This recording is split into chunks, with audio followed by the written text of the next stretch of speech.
Hola, ¿qué tal? Buenos días o buenas tardes a todos y a todas quienes nos acompañan en este día de hoy. Este es un panel que está organizado por el Instituto Danés de Derechos Humanos y que va a estar abordando los planes nacionales de acción en empresas y derechos humanos en la región desde el lado del la importante contribución que ha hecho el Instituto para poder entender y analizar estas herramientas, pero también para poder ver desde el lado de los funcionarios y de las funcionarias los aspectos técnicos, las oportunidades de mejora, cómo se han ido implementando, cómo se evalúan los progresos y los avances en estos planes nacionales de acción, y también, por otro lado, dando lugar a partes interesadas para que nos expliquen cómo deben ser los procesos participativos, cuáles han sido sus experiencias, cómo se pueden mejorar estas experiencias, cuáles son en general las oportunidades de mejora que encuentran, que nos pueden servir a todos los gobiernos de la región para poder entender mejor y mejorar todos los días estos procesos que estamos llevando adelante. La estructura de este panel va a ser bastante simple en ese sentido. Vamos a tener primero una entrevista con Lynn Bronsky del Instituto Danés, luego pasaremos a preguntas con funcionarios y funcionarias representantes de Chile, Colombia y de Perú. Y finalmente pasaremos a la participación de la sociedad civil con representantes de una asociación empresarial de Costa Rica, con Oxfam México y con me estoy olvidando, les pido mil disculpas, de uno de nuestros panelistas, con la Central de Trabajadores de Perú, para poder entender mínimamente qué son los principios rectores sobre empresas y derechos humanos. Hemos tenido una serie de sesiones preparatorias que nos permiten comprender el marco normativo que vamos a estar utilizando en los planes nacionales de acción. Entonces, simplemente a modo de mínima introducción, los planes van a ser siempre la forma de implementar como política pública dentro de cada estado estos principios rectores. Hoy Pelle nos comentaba que no son las únicas herramientas con las que contamos, por suerte. El Estado le puede poner el nombre que quiera, puede formar parte de un plan nacional en derechos humanos como un capítulo, y esto ha sucedido. Puede ser un programa, una política pública en particular, o puede estar abordada desde la regulación o desde la política pública en otros sentidos más amplios o más específicos según temas, por ejemplo, el ambiental, el fiscal, etc. Entonces, hoy vamos a estar revisando estas herramientas, la invención de estas herramientas en el caso de América Latina. Y primero le voy a dar la bienvenida a Lynn Bronsky, que es la directora del Departamento de Derechos Humanos y Empresas del Instituto de Derechos Humanos, donde han elaborado herramientas que nos permiten como Estados implementar estos principios rectores a través de los planes nacionales. Una de ellas es el Toolkit 2017, que tiene una plantilla que nos permite comprender mejor cómo realizar la evaluación del estado de situación, la línea nacional de base. Elin, un gusto tenerte aquí. La primera gran línea de acción sobre la que quería consultarte es sobre las críticas que se han realizado a los planes nacionales de acción en cuanto a la rendición de cuentas. ¿De qué manera podemos construir nuevamente estas herramientas para que sean efectivas? Y la primera pregunta que te quiero hacer es, ¿cuáles fueron los resultados más significativos que ustedes encontraron en el análisis comparativo de los planes nacionales que llevaron desde el instituto? Muchas gracias, Denise, y buenas tardes a todas y todas. Espero que se escucha bien. Aquí en Europa ya son la noche, pero para ustedes solamente la tarde. Quería agradecerlos a los organizadores para la oportunidad de reflectar un poco sobre los planes nacionales de acción, o los PANES, como lo llamamos. Quería para empezar introducir muy brevemente el tema para completar lo que dijiste, Denise. Como saben, se recomendó desde la ONU y otros organismos internacionales a los estados de desarrollar planes de acción para implementar los principios rectores de las Naciones Unidas. Ahora hay 24 países que han adoptado planes de acción así en materia de empresas y derechos humanos, y la mayoría de estos países están en Europa. En América Latina, como lo saben ya, hay planes adoptados en Chile y Perú, pero también hay otros países que están en proceso de desarrollo a estos planes. Como lo mencionó Denise, nosotros desde el Instituto Danés de Derechos Humanos hemos desarrollado herramientas y en particular quería aprovechar la oportunidad para decir algo de nuestro sitio web que se llama globalnaps.org, donde se encuentra mucha información sobre los procesos que se están llevando a cabo, pero también información temáticas. Y este año publicamos 2 guías sobre sectores particulares y estos guías tratan de cómo abordar la seguridad privada en el ámbito de los PANES y el otro del sector tecnológico. Bueno, perdón la introducción y voy a tratar de contestar un poco más específicamente a la pregunta sobre los resultados de estos PANES. Nosotros hemos analizado los PANES según criterios de calidad en materia del proceso y contenido.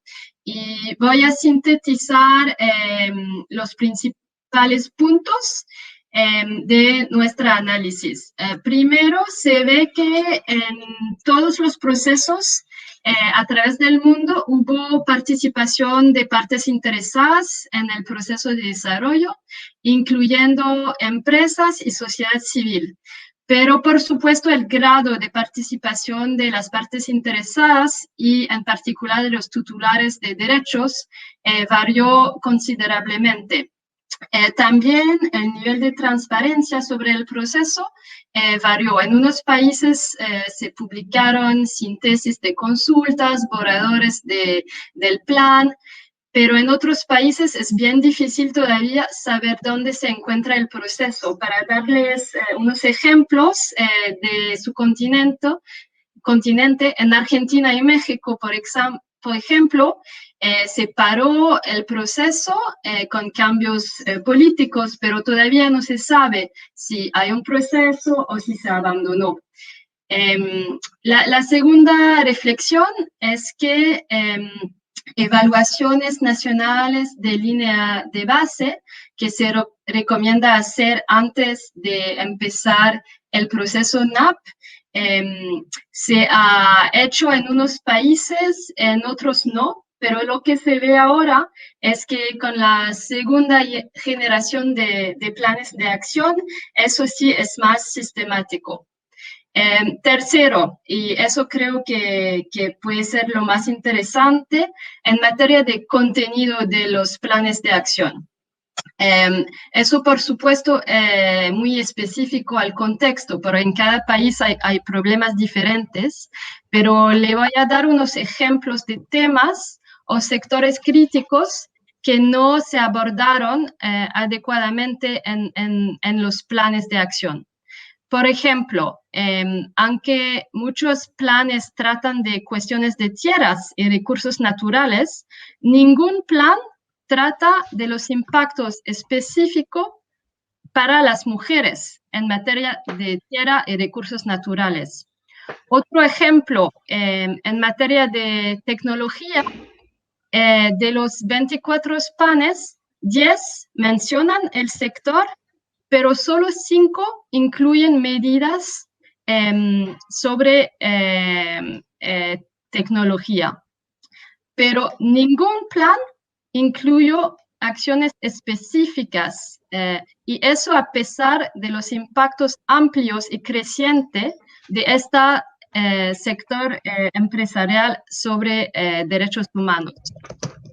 Otro ejemplo también del continente, el plan de Chile, por ejemplo, no trata de pesca o acuicultura, que es un sector bien importante para el país. En general, se ha criticado que los planes nacionales de acción en general incluyen pocas acciones concretas en materia de remedio. Y eso me lleva a la quinta observación, que en muchos planes no hay acciones bien específicas o informes de seguimiento. Y la rendición de cuentas se podría mejorar si los puntos de acción en los planes sean más específicos, que se identifique a quién está en cargo y si haya un proceso de monitoreo de los planes. Quería, para dar una nota un poco más positiva, decir que vemos un incremento en la calidad de los planes. Los que fueron adoptados más recién están de una calidad mejor. Y quería también dar unos ejemplos de iniciativas interesantes que salieron de los NAPES, de los PANES, perdón. Por ejemplo, en Tailandia, que es un plan que fue adoptado este año, se incluyó varias medidas bien concretas para proteger a defensores y defensoras de derechos humanos. Otro ejemplo, en Países Bajos, se inició después del NAP unos diálogos sectoriales en sectores críticos para los derechos humanos. Bueno, voy a terminar aquí para ahora.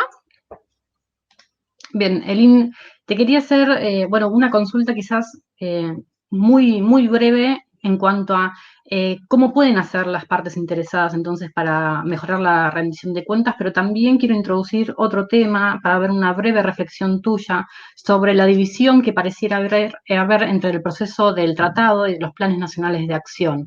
Y en este sentido, preguntarte si crees que hay una contradicción entre ambos procesos,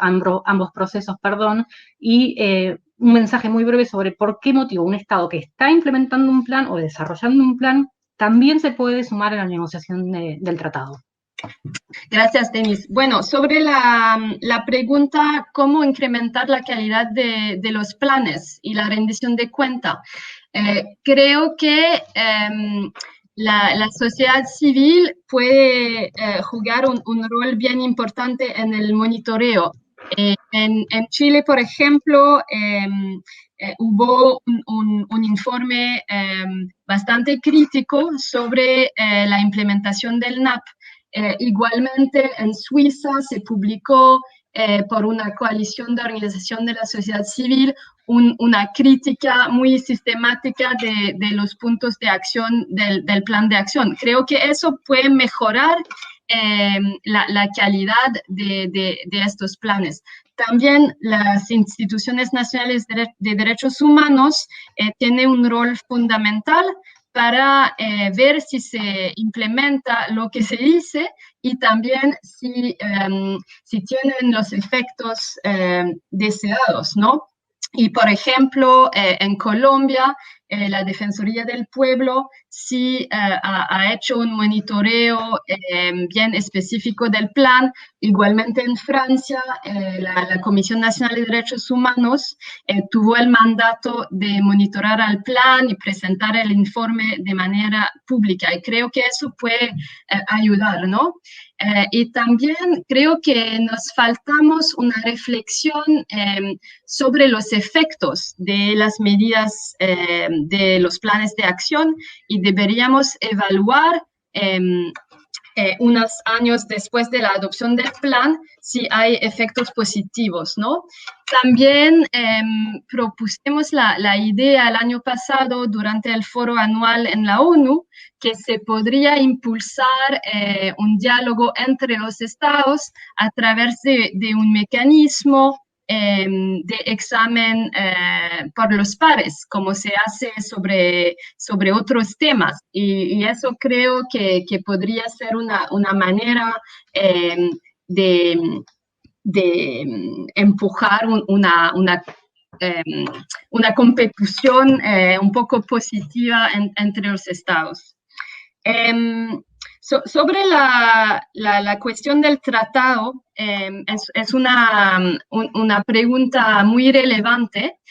Como saben, se publicó hace muy recién el segundo borrador del tratado.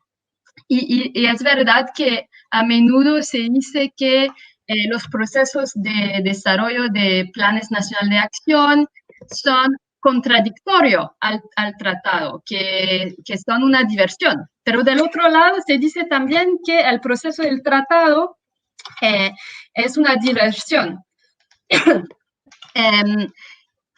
Pero yo creo que debemos pensar en el objetivo de estos dos tipos de proceso, que es similar, es decir, implementar las normas internacionales.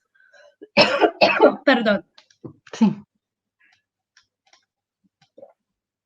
Aprovecho mientras tanto para comentarle a quienes nos están escuchando que pueden dejarnos preguntas en el chat y las vamos a estar leyendo para Elena.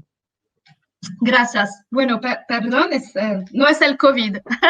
Solamente que hablo un poco rápido. Bueno, creo que los procesos PAN pueden servir a socializar los estándares internacionales y sirven a identificar problemas concretos y discutir soluciones a problemas locales, incluyendo a través de la consulta de las personas afectadas. Y puede también ayudar a identificar las cuestiones que no se pueden resolver a nivel nacional, pero que sí necesitan cooperación a nivel internacional entre los estados. Porque como lo sabemos, muchos de los impactos en derechos humanos de las empresas ocurren en cadenas de valores globales bien complejas y se necesita esta cooperación internacional. Del otro lado, el mandato del grupo de trabajo que está desarrollando el tratado es mirar a las empresas transnacionales y a los vacíos en el derecho internacional en la materia. Pero se necesita también mirar a las empresas locales y eso se puede hacer a través de un PAN. También quería destacar la dinámica entre soft law y hard law.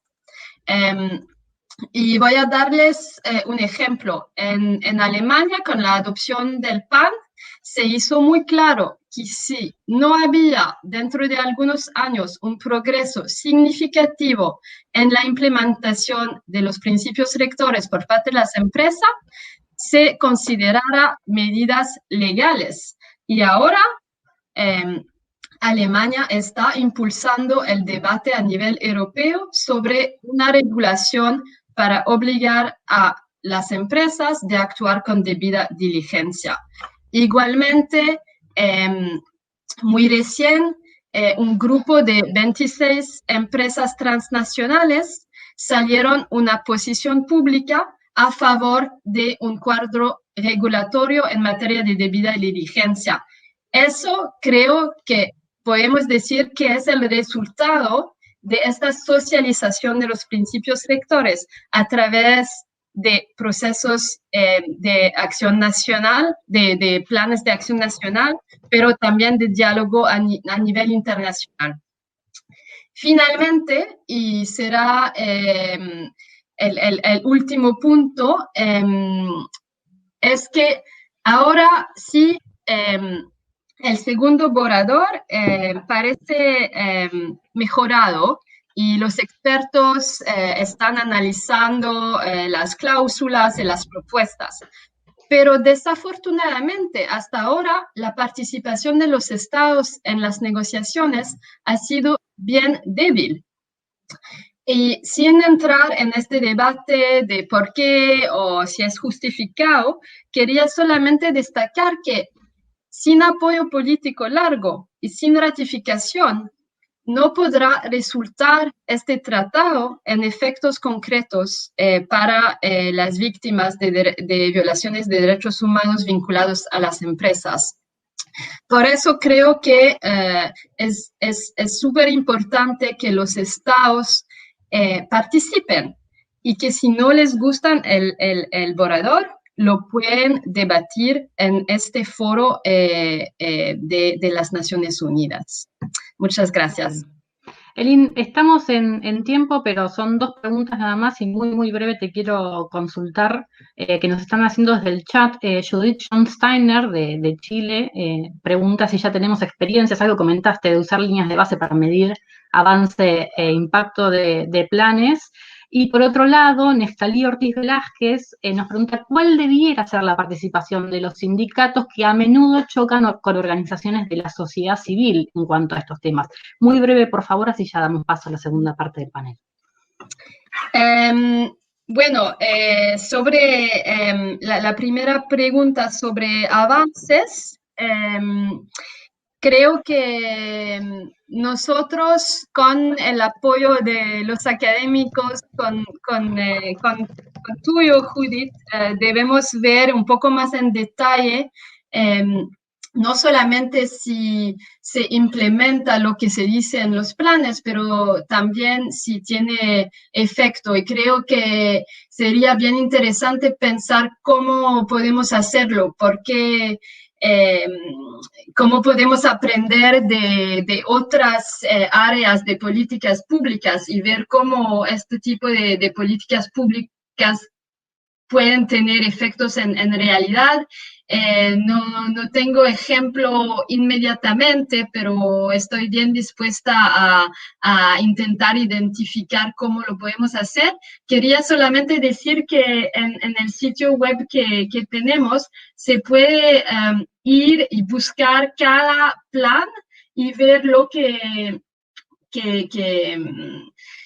prevé el plan en materia de más de 30 cuestiones importantes en materia de derechos humanos y empresas, sobre, por ejemplo, derechos de los pueblos indígenas o defensores de derechos humanos, seguridad privada, sector extractivista, etc.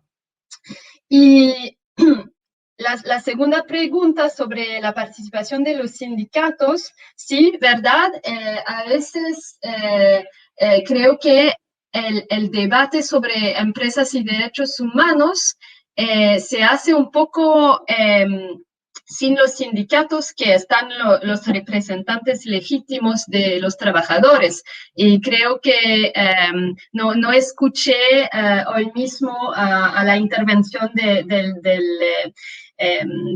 la UIT, pero seguramente que los sindicatos deben estar más presentes e involucrados en los procesos de planes nacionales de acción para defender a los trabajadores. Muchísimas gracias, Elin. Vamos a dar paso ahora. Cualquier pregunta que tengan, por supuesto, la pueden dejar en el chat y podemos luego transmitírsela al Instituto Danés si nos dejan algún modo de contacto para poderles darle esa respuesta. No olviden, por favor, pasar por la página que estaba mencionando Elin, globalnaps.org. Ahí pueden encontrar el informe sobre el que básicamente estuvimos discutiendo la primera parte de esta sesión en forma de entrevista. Les quiero dar la bienvenida ahora a los representantes de gobierno. Nos acompañan Matías Rodríguez Urrutia, él es periodista y docente universitario, fue asesor estratégico para el sector privado de comunicación, sostenibilidad y relacionamiento comunitario. Actualmente es el coordinador del Plan Nacional de Acción en Derechos Humanos y Empresas de Chile, de la Subsecretaría de Derechos Humanos. También nos acompañan Edgardo Rodríguez Gómez, profesor e investigador en Derechos Humanos y Filosofía del Derecho, actualmente director general de Derechos Humanos del Ministerio de Justicia y Derechos Humanos de Perú. A su cargo, el diseño del primer Plan Nacional de Empresas y Derechos Humanos.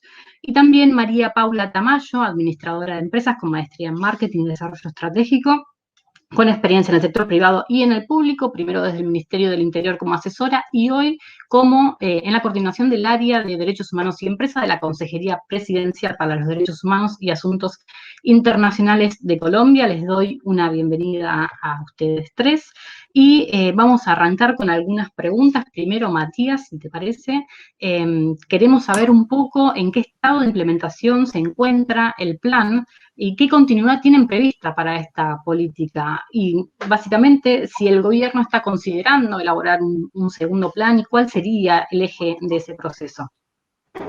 Hola Denise, muchas gracias por esta invitación a los organismos internacionales que están organizando esta instancia, que yo creo que es muy, muy positiva, también a los colegas aquí que me están acompañando y que también van a participar de este debate. Y eso, muchas gracias. La subsecretaria de Derechos Humanos, Lorena Recabarren Silva, y el ministro de Justicia y Derechos Humanos, don Hernán Larraín Fernández. Es un honor poder participar de esta instancia. Respondiendo a tu pregunta, Denise, voy a dividirla en dos. Primero, con respecto al actual plan.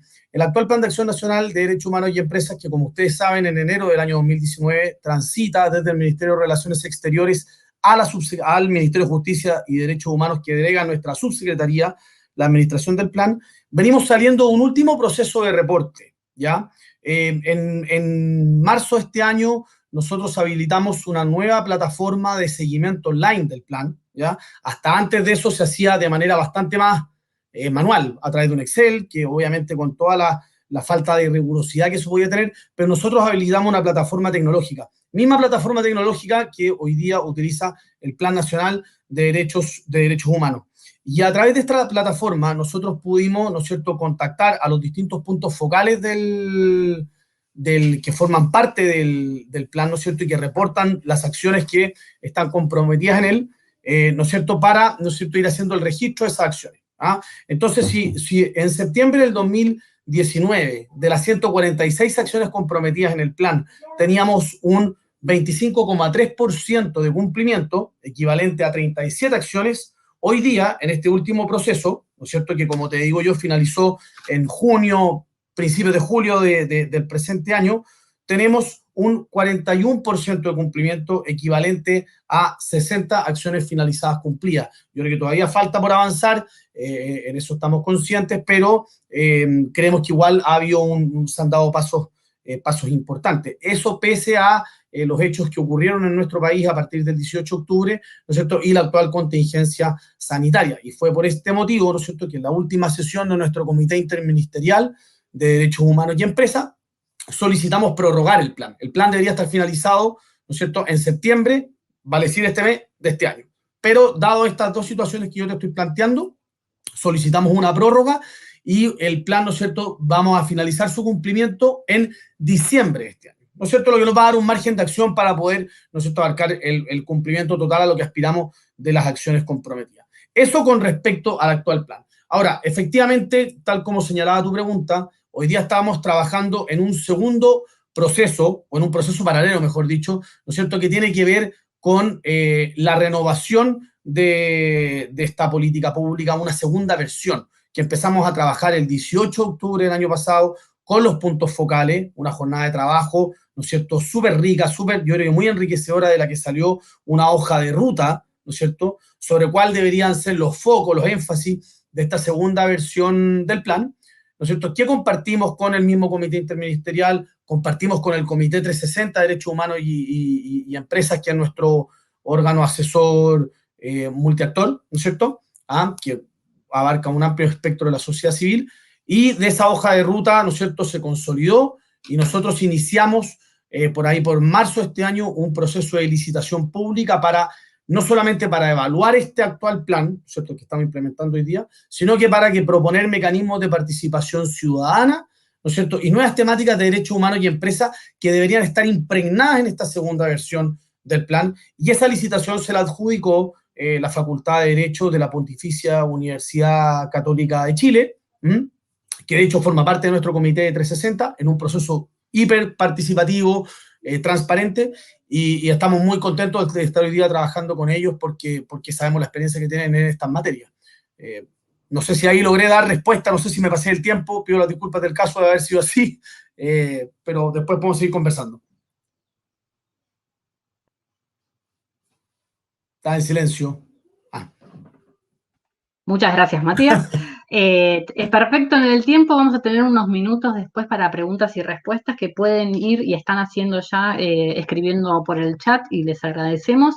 Ahora a Edgardo de Perú le quería consultar, bueno, sabemos todos que Perú se ha embarcado en este proceso de elaborar un plan nacional, su primer plan nacional en empresas y derechos humanos, y que están realizando distintos estudios con participación multiactor que entiendo están conformando una línea nacional de base. Si nos podía comentar un poco cómo se está dando este proceso y cuáles son los desafíos que han ido detectando y cómo los están abordando ya. Muchísimas gracias. Muchísimas gracias, Denise. En efecto, el Perú actualmente viene desarrollando la etapa de elaboración de un diagnóstico y una línea de base que, conforme con la metodología que fue aprobada y además consultada con los distintos actores, tiene como características básicas una construcción de modo amplio, participativo, consensuado, descentralizado, entre 5 sectores identificados. En principio, el estatal, el empresarial, el de los trabajadores, la sociedad civil y el de los pueblos indígenas. En este proceso, el involucramiento de la academia ha sido, sobre todo en esta etapa de diagnóstico, fundamental. 16 de 23 documentos temáticos han sido elaborados por institutos o centros de investigación de 3 de las más prestigiosas universidades del país.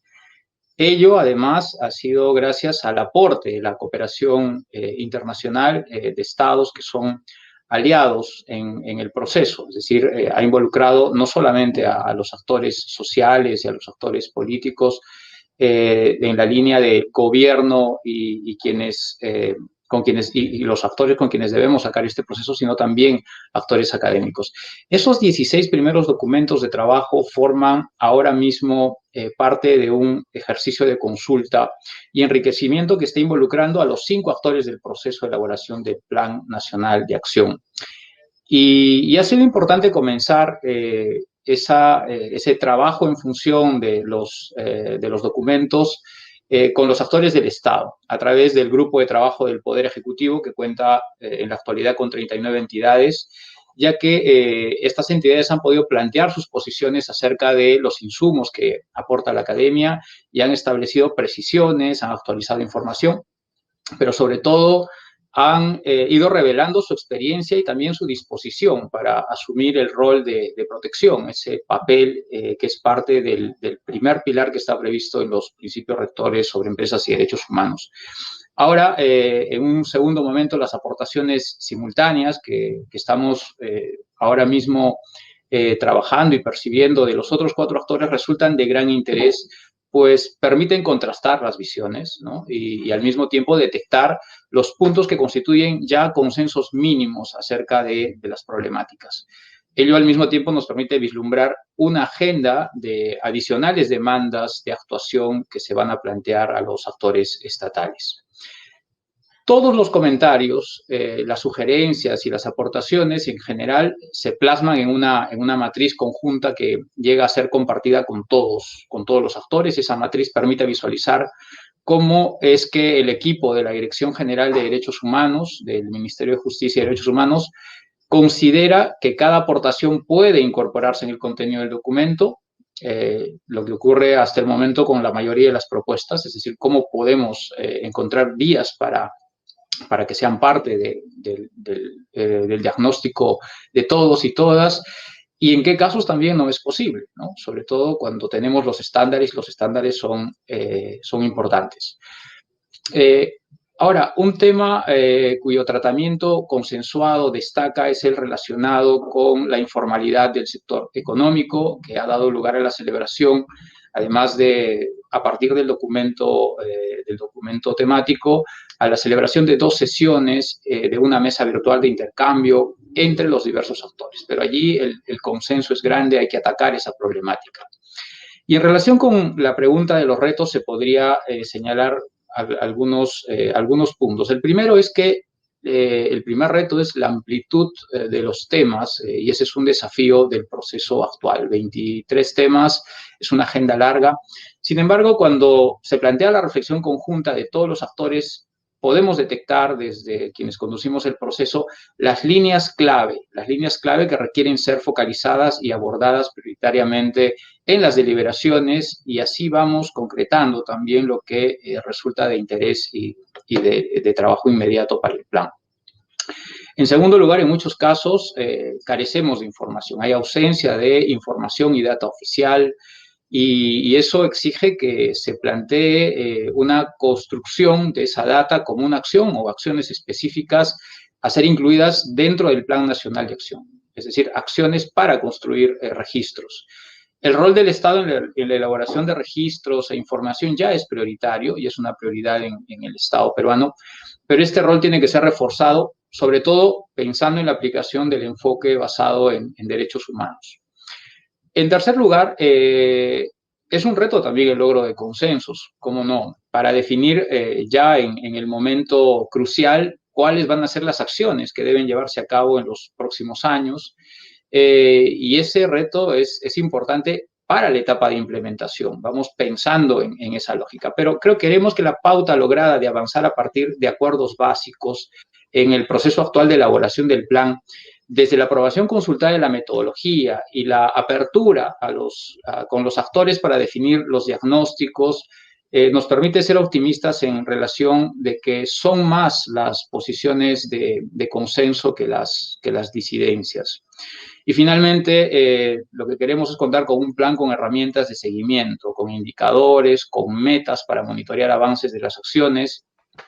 Y esa es una exigencia que nosotros mismos nos las hemos planteado, porque ya contamos con la experiencia de un Plan Nacional de Derechos Humanos para el periodo 2018-2021 que cuenta con esas herramientas, y es un antecedente que nos resulta valioso, y que a partir de esa experiencia la factibilidad de que el Plan Nacional de Acción sobre Empresas y Derechos Humanos incorpore este tipo de herramientas, consideramos que puede ser un hecho. Muchísimas gracias. Muchísimas gracias, Edgardo, clarísimo. Me parece que hay una línea que estamos siguiendo, que es la importancia de la participación y del análisis previo y de la evaluación, como para poder medir los progresos y la implementación correcta de estos planes nacionales de acción. María Paula, ahora quisiéramos escuchar un poco sobre el proceso de Colombia, que es la pionera en nuestra región en la elaboración de un plan nacional de empresas y derechos humanos, y que han tenido la oportunidad de innovar en estas políticas públicas y permitir al resto de los estados de la región también que aprendamos de los errores, pero también de los aciertos. Una de las cosas que se marcó sobre el primer plan nacional fue la falta de una línea de base, pero actualmente el gobierno está desarrollando una. ¿Nos podría comentar un poco el estado de avance de la misma y cómo se enmarca esto en el proceso del diseño de un segundo plan? Claro, bueno, un saludo especial para todos, un saludo especial para mis colegas que me acompañan en este panel. Bueno, inicialmente Colombia tenía su primer Plan Nacional de Acción, que tenía vigencia del 2015 al 2018, se llamaba Colombia Avanza, con 3 sectores priorizados: infraestructura, agroindustria y minero energético. Dentro de este plan hubo bastantes logros destacados, como la adopción de los lineamientos de derechos humanos en el sector minero energético, como una directriz impartida por parte del Ministerio de Hacienda y Crédito Público para todas las empresas, y una guía de compras públicas responsables de Colombia Compra Eficiente. Pero también así tuvimos recomendaciones importantes, como incorporar las perspectivas de diferentes sectores estatales, empresariales y sociales dentro de la planeación e implementación del plan, de la política. También una de las principales observaciones era la carencia de una línea base. Para este segundo Plan Nacional de Acción, que ya está bastante avanzado, hubo un trabajo importante en 2018 y 2019, un trabajo territorial en la construcción con diferentes organismos, no solamente organismos internacionales, sino sociedad civil, instituciones de Estado. Se generó la acción para la parte de la consejería de la creación de la línea base. Este proyecto se está adelantando de la mano de organismos internacionales. Queremos que esté involucrado también sociedad civil, y entendemos la importancia y la necesidad de tenerla dentro de nuestro plan para hacer una medición justa y adecuada de los objetivos que se plantean en el mismo. Ahora, con relación a nuestro Plan Nacional de Acción, nuestra segunda versión, este se llamará Juntos lo hacemos posible, resiliencia y solidaridad, y estará enmarcado como un instrumento de política pública para ser implementado en 2 años, en donde su objetivo general será que durante la objetiva del COVID, así como en la fase de reactivación económica y social, el Estado proteja adecuadamente los derechos humanos, las actividades empresariales sean respetuosas de estos derechos y se tenga un acceso a una reparación efectiva en el caso de haber tenido alguna incidencia en los mismos. Sus objetivos específicos son los siguientes. Podríamos hablar de un fortalecimiento de políticas estatales que fomentan el respeto a los derechos humanos en más de 2,5 millones de empresas que hacen parte del sector productivo del país. Incentivar la creación de normatividad estatal, nacional y regional encaminada a la protección de los derechos humanos en una actividad empresarial. Tenemos también otro objetivo específico que será fortalecer la protección y la garantía de los derechos humanos en un contexto de una reactivación económica y social. Generar espacios de diálogo a nivel nacional e internacional con el fin de garantizar que esta política nacional de empresas y derechos humanos refleje la voluntad de los actores involucrados. Y en esta parte es muy importante lo que mencionas de la creación de la línea base, de tal forma que podamos tener a todos los actores involucrados y que puedan establecer un mecanismo de medición de lo que realmente refleja el país y lo que el instrumento de política pública va a implementar en los siguientes 2 años. Tenemos como un quinto objetivo especial, contribuir al cumplimiento de la Agenda 2030 sobre el desarrollo sostenible. Con esta propuesta también pretendemos fortalecer en materia de empresa y derechos humanos bajo la perspectiva que contempla el COVID. Tenemos también dentro de este nuevo plan de acción más de 90 acciones a cargo de 28 entidades del Estado y una coordinación interministerial para el seguimiento y la implementación de las mismas. Y dentro de este nuevo Plan Nacional de Acción se contempla algo muy especial y es que la Consejería, por eso el nombre de Juntos lo Hacemos Posible, ha desarrollado unas conversaciones y unos diálogos sociales con diferentes sectores de la economía, especialmente con los empresarios, con la ocasión del COVID. Esto nos ha dado unos insumos importantes para la construcción de nuestro plan, aunque el mismo venía construyéndose entre 2018 y 2019, pero con ocasión del COVID ha tenido un reenfoque, lo mismo que comentaban nuestros colegas de Chile, y tendrá una incidencia importante estos conversatorios de Juntos lo Hacemos Posible, como también la estrategia de reactivación económica que lanzó el presidente Iván Duque sobre el nuevo compromiso por el futuro de Colombia. Básicamente. Perfecto, muchísimas gracias María Paula. Vamos a leer algunas de las preguntas para no demorarnos mucho con el tiempo que estuvimos recolectando. Matías, Rodolfo Conde pregunta cómo va con el sector minero en el tema de derechos humanos en Chile, ya que Chile depende mucho de esta actividad. Voy a leerlas todas, por favor, tomen nota. Matías y Edgardo, ¿cómo se construirán indicadores sobre cómo los planes reducen el impacto negativo de las empresas en materia de derechos humanos, me imagino ambos procesos que se están dando, y cómo se garantiza que responden efectivamente a obligaciones de derechos humanos? Edgardo, nos preguntan también qué acciones concretas está realizando el gobierno peruano para asegurar la participación efectiva de comunidades nativas, comunidades campesinas en la elaboración de este plan. Y por último, María Paula, si nos podés comentar un poco en el contexto también de COVID, cómo se están llevando adelante, cómo se está implementando y cómo está avanzando este proceso. ¿Yo? Matías, por favor, vos primero. Matías, Edgardo, María Paula, mantenemos el orden. Gracias, Denise, y gracias a las personas que plantearon las preguntas. Primero, con respecto a la industria minera, bueno, el Consejo Minero, que agrupa a las principales compañías, tanto nacionales como extranjeras, que operan en Chile, forma parte del Comité 360. Y a través de su presidente, Joaquín Villarino, yo creo que hemos ido desarrollando una política y una alianza en términos de ir instalando el tema de los derechos humanos en el sector. Yo creo que ellos están muy comprometidos con el tema y un tema que es algo de lo que estamos muy agradecidos.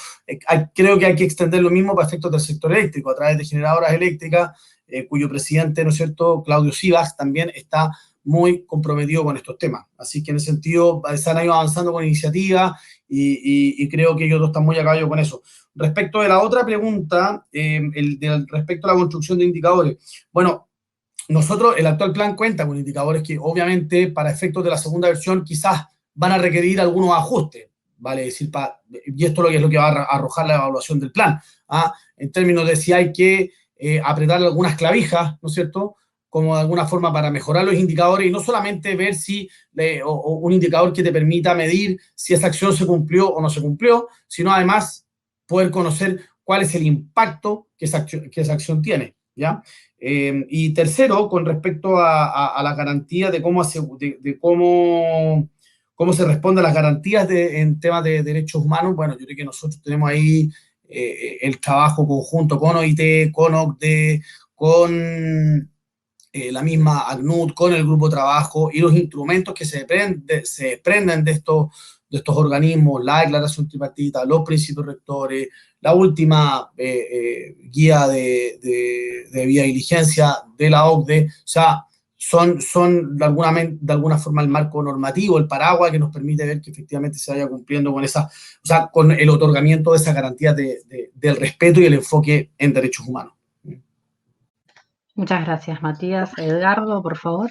Sí, muchísimas gracias. Las 3 preguntas son muy interesantes. La primera, en relación con los indicadores, tenemos ya experiencia de elaboración y al mismo tiempo esos indicadores van a fortalecer en cierto sentido, porque vamos a estar muy vigilantes como actores del seguimiento, las funciones de algunos actores de Estado que tienen la tarea de evaluar los impactos negativos, ¿no? Entonces, en principio está dirigido hacia los actores de Estado, pero evidentemente también valorando el compromiso y la responsabilidad que tienen las empresas, comprometiéndolas también a ser parte de estos indicadores.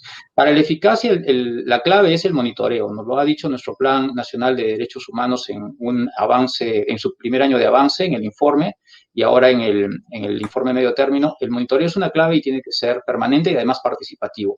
Y en relación con la participación de los pueblos indígenas, las organizaciones más importantes de comunidades campesinas y de comunidades de pueblos indígenas forman parte del plan, pero no solamente se circunscribe a estas organizaciones, que además son parte de la mesa de trabajo de pueblos indígenas del Ministerio de Cultura, sino que involucramos a otros actores que fortalecen su labor. Eso por mi parte. Muchas gracias.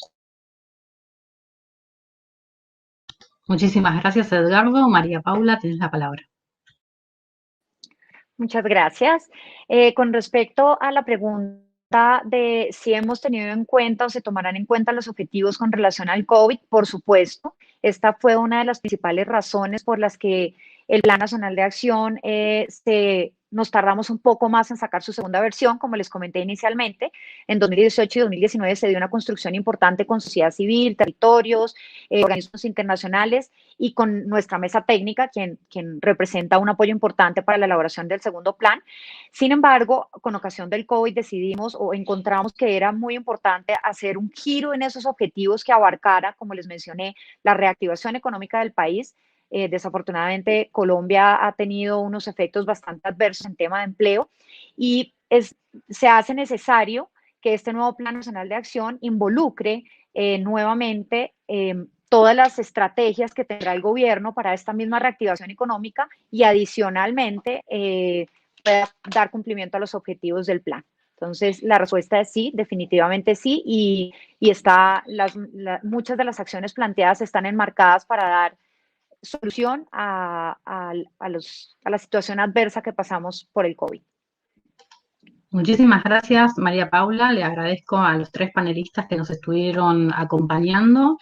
Vamos a pasar a una segunda instancia de esta sesión, que es con la representación de la sociedad civil y de asociaciones empresarias. Y les doy la bienvenida a Roberto Stefani, licenciado en Ciencias Políticas, máster en Derechos Humanos de la Universidad de Essex. Se desempeña actualmente como coordinador del proyecto de Industrias Extractivas y Derechos Humanos de Oxfam México, organización que integra el Grupo Focal sobre Empresas y Derechos Humanos, que nuclea organizaciones de sociedad civil que participaron del proceso del Plan Nacional allí en México y que desde otros espacios internacionales promueven la regulación en debida diligencia en derechos humanos. También nos acompaña Juan Pedro Chang, líder sindical, ambientalista y gestor de trabajo decente y desarrollo local. Actualmente se desempeña como secretario de la organización de la Central Unitaria de Trabajadores del Perú. Es coordinador de turno de las centrales sindicales en la mesa multiactor para el diseño del Plan Nacional en su país. Y Olga Sauma, quien es publicista y se desempeña actualmente como directora ejecutiva de la Alianza Empresarial para el Desarrollo de Costa Rica, organización que está compuesta por más de 140 empresas comprometidas con la gestión sostenible y responsable de los negocios. Además, Olga forma parte del Consejo Asesor de Responsabilidad Social del Ministerio de Economía, Industria y Comercio de Costa Rica, con lo cual vamos a poder conocer por parte de nuestros tres panelistas un poco cómo son los procesos de participación y de incidencia en estas políticas públicas tan importantes. Antes de darle la palabra a Roberto, quiero comentar que hemos recibido comentarios desde paneles anteriores que tienen que ver con los procesos de participación que se han ido dando en los distintos países y que remarcan, por ejemplo, Juan Pedro, y estoy seguro de que vas a estar de acuerdo con esto, la necesidad del diálogo social tripartito en la elaboración de estos planes, pero también que se garanticen los procesos participativos en general. Probablemente van a estar refiriendo a todo esto, así que ya arranquemos directamente con una pregunta a Roberto de Oxfam México. Roberto, ustedes formaron parte de este grupo focal de organizaciones que se tuvieron que retirar de la mesa intersectorial en un momento dado del proceso del Plan de México, por entender que no resultaba participativo. Y le quería consultar, en su opinión, qué características debe contemplar un proceso de este tipo, de acuerdo con su experiencia, y de qué manera debe manejarse la comunicación entre las partes interesadas para que la participación, además de ser efectiva, pueda ser informada.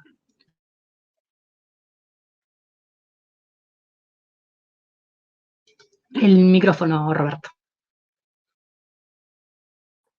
Sí, perdón. En primer lugar, a nombre de Oxfam México, quiero agradecer al Instituto Danés de Derechos Humanos por la invitación y a todos y a todas para su atención. Nos parece relevante volver a hablar en este foro del proceso de construcción del NAP en México, un proceso que duró casi 2 años y que desafortunadamente quedó trunco. Nos parece relevante porque, a pesar del fracaso, puede ser fuente de aprendizaje para procesos similares en otros países, para no caer en los mismos errores, pues. Y para México, si hubiera en el futuro otro intento de generar un NAP. El 12 de septiembre de 2015, el gobierno mexicano instaló un grupo de trabajo sobre empresas y derechos humanos con el objetivo principal de crear un programa nacional de empresas y derechos humanos. Y a este proceso, como decías, se sumó el grupo focal de la sociedad civil sobre empresas y derechos humanos, que a su vez ya se había creado en 2014 para impulsar la agenda de protección y promoción de los derechos humanos en contexto de actividades empresariales en México. Y en el 2016 nos sumamos como Oxfam.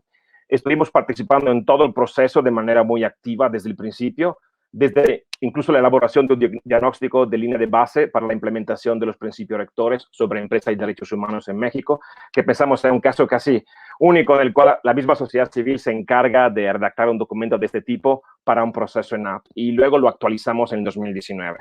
Estuvimos participando en todas las reuniones del Grupo Nacional de Trabajo y otros subgrupos, participando en los seminarios, etc. Sin embargo, con la última versión, sobre la última versión del programa, la última que pudimos revisar, vimos que no cumplía con los estándares internacionales sobre la materia, al no atender adecuadamente algunos temas claves. Así que en julio de 2017 nos salimos. El grupo focal se deslindó del proceso. Es importante señalar cuáles son estos temas. No contemplaba un apartado ni acciones efectivas sobre el acceso al remedio a la justicia. No preveía mecanismos efectivos para la implementación de mecanismos de debida diligencia y derechos humanos. Regresaremos sobre esto en un segundo. Tampoco establecía mecanismos sólidos de protección para personas defensoras de derechos humanos y periodistas, ni reconocía la figura de los informantes, los whistleblowers, ¿no? Que era un pedido a la sociedad civil. No incluía el tema de la consulta y consentimiento previo, libre e informado, no se reconocía como derecho para los pueblos indígenas, además de dejar completamente desamparadas las comunidades campesinas y otras equiparables con problemas similares. La responsabilidad del Estado de garantizar los derechos humanos cuando funge como actor económico tampoco estaba explicitada. Pensamos que estas son preocupaciones vigentes más allá del NAP y consideramos que más allá de México. Regresando al punto de cómo se podría mejorarlo, Desde un punto de vista del proceso, la crítica que tuvimos como Oxfam México, como Grupo Focal y como Oxfam México, fue justo sobre la ausencia de un verdadero diálogo multiactor en el cual todas las partes interesadas tuvieran el mismo peso.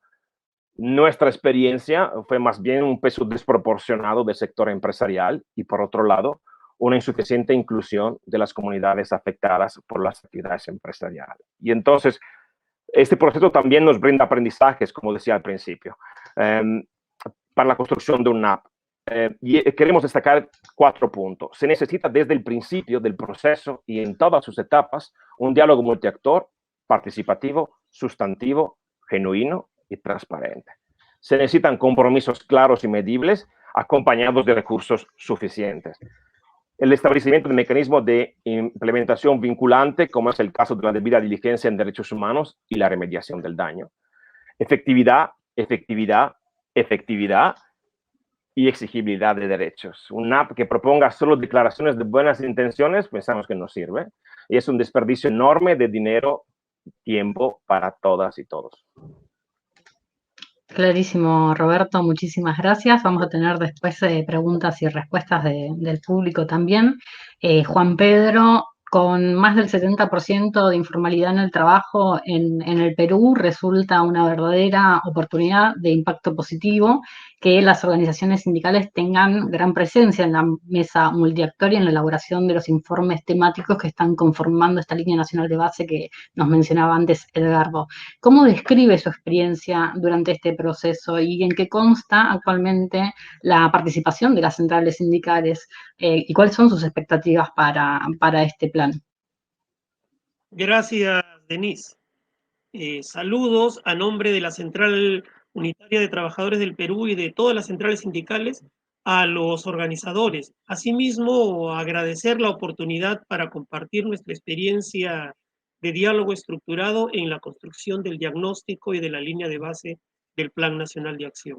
En esa fase estamos hasta ahora y en esa fase participamos con propuestas y con expectativas para lograr resultados óptimos y ojalá para generar compromiso de todas las partes que integran la mesa multiactor. Por eso, aprovechamos este espacio para hacer un llamado para que los objetivos y el cronograma del proceso en curso se cumplan y que en marzo del próximo año aprobemos un instrumento que establezca el marco político y legal que permita promover debida diligencia empresarial, que permita promover, respetar y remediar los derechos humanos, que permita generar trabajo decente, que permita fortalecer el punto de contacto sobre compromisos de responsabilidades empresariales y que permita crear mecanismos de participación en los actores sociales en los procesos de implementación, cumplimiento y seguimiento de los principios rectores expresados en el Plan Nacional. Esas son nuestras expectativas y por eso participamos. La COVID-19 ha desnudado al Perú de habernos proyectado como una próspera macroeconomía latina, hemos pasado a ser un estado precario y una economía de escasa microresistencia ante la crisis sanitaria y la crisis económica que genera la pandemia. Lamentablemente, hay una estadística de cerca de 700,000 fallecidos y 7 millones de desempleados, lo cual lo dice todo. Frente a eso, decimos en el marco del Plan Nacional que vivimos una época de cambio y necesitamos impulsar reformas y cambios enfocados en trabajo decente, en desarrollo sostenible y en cambio climático. El Perú es un país consumidor, informal, extractivista y primario exportador. Proponemos por eso un proceso social y político para transformarlo en un país productivo, formalizado, competitivo, con trabajo decente, desarrollo sostenible y bienestar para todos. En esa perspectiva, el Plan Nacional de Acción debe ayudarnos a enfocar la informalidad como un problema país, a construir un objetivo nacional frente a la informalidad, a impulsar políticas de Estado para la transformación productiva y la formalización laboral. Y por ende, a gestionar procesos económicos, productivos y sociales de mediano y de largo plazo que articulen los diversos enfoques políticos, objetivos de desarrollo y planes de gobierno de los gobiernos de turno. Para transformar el Perú y acabar con la informalidad, necesitamos visión de desarrollo y perspectiva política de desarrollo a través del tiempo. Por eso, políticas de Estado. En ese sentido, es necesario, ahorita en el debate en el que estamos, homologar y enriquecer conceptos. Por ejemplo, no se puede decir que en el Perú hay más del 70% de informalidad en el trabajo, Denise. Las estadísticas oficiales evidencian que dicho 70% es el simple resultado de sumar el 20% de la informalidad laboral en empresas formales, inclusive en la administración pública, y el 50% del autoempleo, que son los trabajadores independientes o trabajadores de cuenta propia, que algunos llaman de economía informal. Peor aún, cuando este hecho genera confusión y motiva errores en el diseño y en la aplicación de políticas, de estrategias y de acciones para la formalización laboral. Las estadísticas sobre informalidad laboral que son persistentes en la Dirección Especializada del Ministerio de Trabajo, así lo dicen, hecho que obliga a repensar esas políticas y esas estrategias. Este debe ser un aporte del Plan Nacional de Acción. La política laboral expresa el vínculo que existe entre un empleador formal y un trabajador dependiente, que goza de protección legal, que está declarado en planilla, que tiene libertad sindical, negociación colectiva y seguridad social. Reducir la informalidad laboral como objetivo país requiere más eficacia y eficiencia en las acciones de control en el sistema de fiscalización, que el sistema de fiscalización laboral realiza en la gran y mediana empresa. Pero también necesitamos mirar las MIPES y allí hay que promover incentivos comerciales y mecanismos de promoción financiera, tributaria y tecnológica para las empresas familiares de subsistencias y para las pequeñas empresas que accedan a programas de desarrollo empresarial con formalización laboral, que en nuestra opinión deben de generar los gobiernos locales y regionales. En cambio, la formalización de las actividades laborales para la economía informal requiere lo que dice la recomendación 204 de la OIT: políticas públicas, estrategias de promoción, mecanismos de transformación productiva, crecimiento comercial y desarrollo empresarial en las unidades de negocio del autoempleo. Es decir, políticas de promoción y desarrollo, políticas de reconocimiento de derechos para los autoempleados. Los trabajadores por cuenta propia, los autoempleados, no son ilegales, no son delincuentes, no pueden ser tratados como delincuentes sobre pretexto de la COVID. Son trabajadores sin derechos que autogeneran sus puestos de trabajo, que en el Perú producen cerca del 30% del Producto Bruto Interno, que constituyen históricamente un soporte de la economía familiar y de la lucha contra la pobreza y la conflictividad social. Creemos que el diálogo social y el tripartismo son aprendizajes y aportes de los 100 años de la OIT, y en este proceso participamos con diálogo, participamos con expectativas, pero también participamos con propuestas. Tenemos retos asumidos ante la posibilidad de poder colocar derechos que, estando reconocidos por la ley peruana, pensamos ubicarlos en el contexto del reconocimiento internacional de los derechos humanos, como ya se ha dicho, a colocar los derechos nacionales en lo alto de los estándares del derecho humano y del derecho internacional. En nuestro país en ese sentido hay una línea que los movimientos sociales, que los movimientos laborales reclamamos a nuestro país, reclamamos a los emprendedores para elevar el estándar de la ley nacional al estándar de los derechos internacionales en materia de derecho humano. Juan Pedro, si le parece, continuamos en la sección de preguntas y respuestas, porque hay un tema muy importantísimo que está tratando ahí, y obviamente la necesidad de la información en los planes para luego elaborar políticas públicas que realmente aborden las problemáticas claramente. Pero no quiero dejar pasar la oportunidad de preguntarle primero a Olga Sauma, de la Alianza Empresarial para el Desarrollo, que trabaja con el sector privado desarrollando talleres para sensibilizar empresas en el respeto a los derechos humanos y diversas actividades. ¿Cómo se trabaja esta agenda con el sector público desde la organización empresarial? ¿Qué temas impulsa la alianza en el marco de las políticas públicas o de los planes nacionales de acción en Costa Rica? Básicamente, ¿qué tipo de expectativa o qué tipo de compromiso esperan del gobierno en la elaboración de un plan nacional de acción o de políticas en esta materia? ¿Y cómo ve en general el avance en Costa Rica de la materia? Gracias. Perfecto, muchas gracias por la invitación a compartir con ustedes. Nosotros desde hace mucho tiempo venimos trabajando con empresas y con todo, de todo sector de actividad económica, bajo los lineamientos que conocemos desde hace mucho tiempo, ¿verdad? La declaración tripartita de empresas multinacionales y política social de la OIT, los principios de derechos humanos y empresa, la ISO 26000, los principios de pacto global, todo este marco de referencia que ya incluía de manera importante y significativa el tema de gestión de los derechos humanos. Y cuando hablamos de trabajar en estos temas con el sector empresarial, hay que realmente poner un foco en la parte de gestión. ¿Cómo llevamos esto a que las empresas puedan gestionarlo como gestionan todos los otros ámbitos dentro de su trabajo del día a día, ¿verdad? Entonces, lo que nos hemos enfocado mucho es en el trabajo a uno con las empresas para que las empresas entiendan los conceptos que deben gestionar de temas de derechos humanos. Luego trabajar de manera grupal con empresas en iniciativas específicas, digamos, en temas de trabajo entre pares para entender temas, digamos, tenemos una red contra el trabajo infantil, tenemos una red de empresas inclusivas para la contratación de personas con discapacidad, firmamos un protocolo que se llama el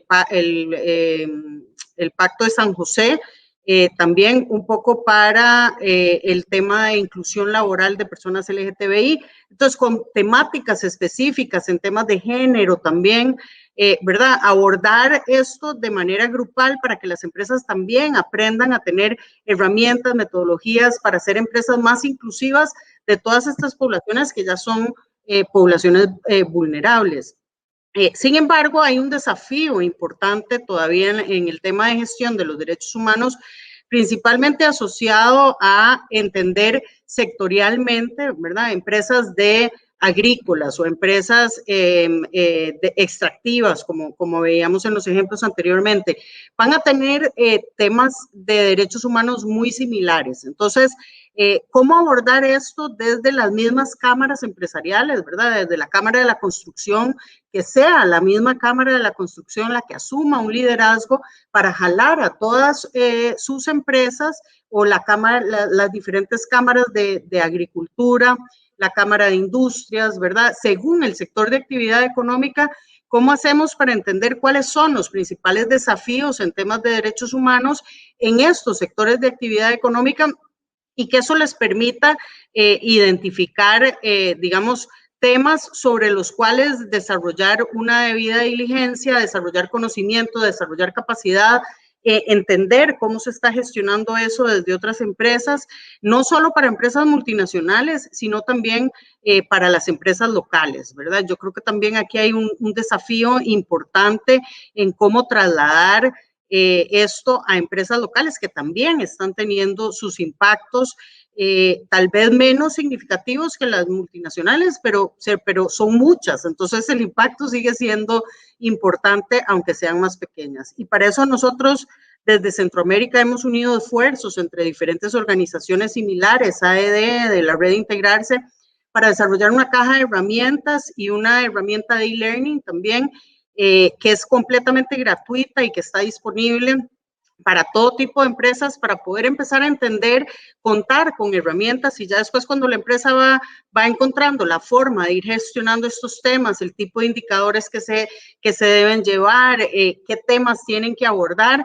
pues va profesionalizando sus herramientas y sus metodologías cada vez más, pero tener un punto de partida para no sentarme a decir, bueno, ¿y cómo hago para gestionar los derechos humanos? Bueno, tener diferentes herramientas que permitan que estén basadas en estos lineamientos internacionales de principios de derechos humanos y empresas y en las guías de debida diligencia de la OCDE, les va a permitir a las empresas empezar a tomar estos pasos de manera importante. Y asimismo, pues nosotros hemos venido trabajando en varios países de América Latina en el proyecto de CERALC con un componente que es específico para el tema de desarrollo de los planes nacionales en los países donde no estén.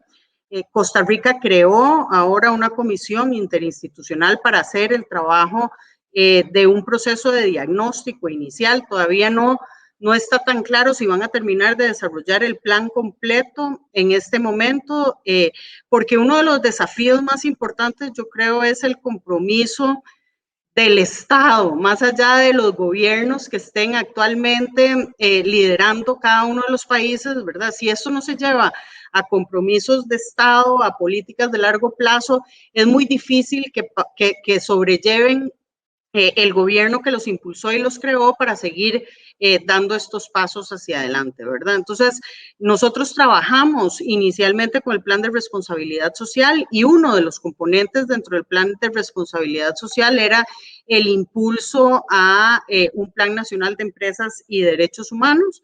Y claramente aquí la idea es retomar esa parte del Plan Nacional de Empresas y Derechos Humanos y construir sobre eso, con el desafío siempre de entender cómo hacer los procesos más participativos y cómo hacer que estos procesos perduren en el tiempo y que realmente se arraiguen y que realmente los diferentes grupos también se empoderen de estos procesos para lograr darles continuidad y para lograr ir avanzando en los temas críticos que se van identificando.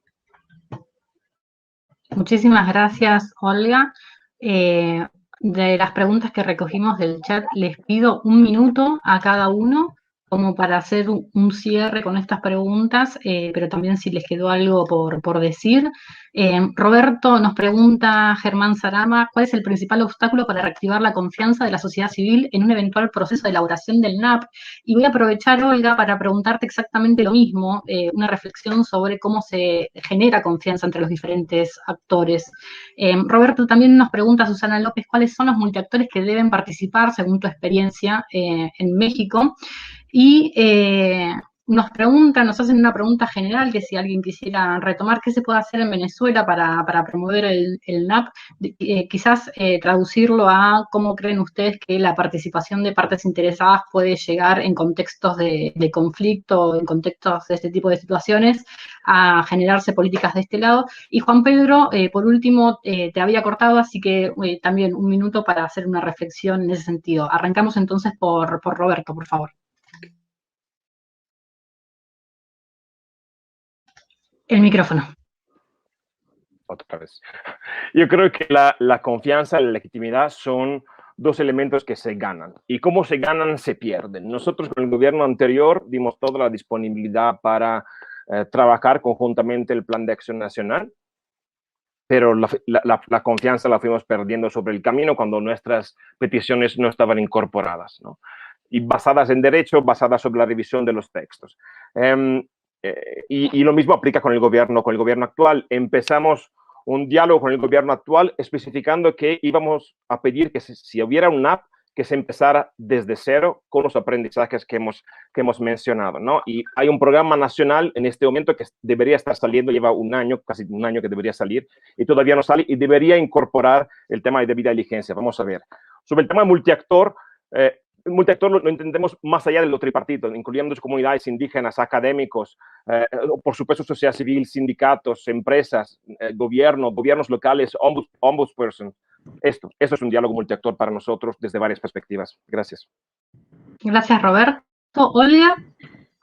Sí, creo que ahí el desafío de crear confianza es realmente tener un interlocutor, una organización de soporte que realmente logre articular todas estas voces y comenzar entendiendo que tenemos creando una agenda común, ¿verdad? Nosotros utilizamos una metodología que se llama impacto colectivo, precisamente para ir desarrollando esta agenda común en conjunto y partiendo de la base de lo que a donde todos queremos llegar. Van a haber diferencias marcadas entre los diferentes sectores de actividad económica, entre las posiciones y la óptica de cada uno de los participantes en estos espacios.